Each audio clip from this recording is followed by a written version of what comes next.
দেৰগাঁৱত অগপ বিজেপিৰ নিমিলা অংক।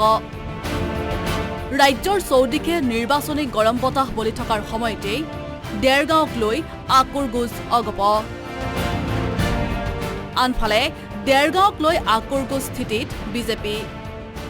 সমষ্টিটোত এইবাৰ অগপৰ বিধায়ক ভৱেন ভৰালীক প্ৰত্যাহ্বান জনাইছে ৫ গৰাকী অগপ নেতাই। অগপৰ বৰ্তমানৰ বিধায়ক ভৱেন ভৰালীক প্ৰত্যাহ্বান জনাই সাজু হৈছে পৰেশ গগৈ, কৃষ্ণ দাস, নৃপেন বৰুৱা, প্ৰশান্ত ফুকন আৰু জগত কলিতা।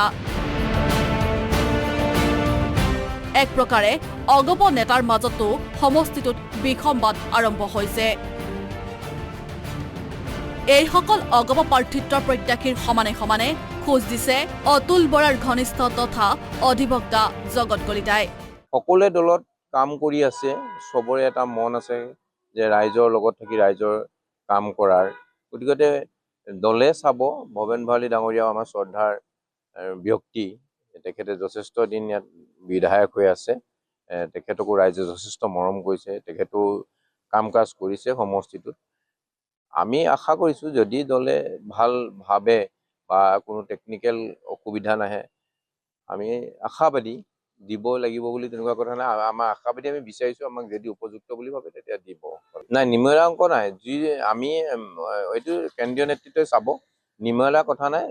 যিটো দলকে দিমে দুইটা দলে আমাৰ সহযোগিতা আগবঢ়াব। আমাৰ ইয়াত কোনো নাই। আমাৰ অৱশ্যে গণশক্তিও আছে, যদি গণশক্তি, অসম গণ পৰিষদ দল, ভাৰতীয় জনতা পাৰ্টি, যোনটো দলে কেণ্ডিডেটক নিদিয়ক কিয় আমি আটাইকেইটা দলে সেই প্ৰাৰ্থীগৰাকীক জিকোৱাৰ ব্যৱস্থা ল'ম। একে সময়তেই পূৰ্বৰ অগপৰে চৰ্ত অনুসৰি দেৰগাঁও নেৰে বিজেপিয়ে। আনহাতে দেৰগাঁও সমষ্টিক লৈ অগপৰ ৬ নেতাৰ মাজত খোৱা কামোৰা। অগপ নেতাৰ খোৱা কামোৰা তথা টিকটক্ৰান্তিক শীতল যুঁজৰ মাজত অৱশেষত সমষ্টিটোত বিজেপিৰ প্ৰাৰ্থিত্ব পোৱাটো নিশ্চিত হৈ পৰিছে। অৱশ্যে অগপৰ শীৰ্ষ নেতা অতুল বৰা আৰু কেশৱ মহন্তই পূৰ্ব চৰ্ত অনুসৰি মুখ্যমন্ত্ৰীয়ে ২০২১ চনত কি চুক্তি কৰিছিল তাৰ ওপৰতেই দেৰগাঁৱত অগপৰ টিকট নিৰ্ভৰ কৰিছে। দেৰগাঁৱৰ পৰা জ্যোতি শইকীয়াৰ ৰিপৰ্ট, আছাম টক্স।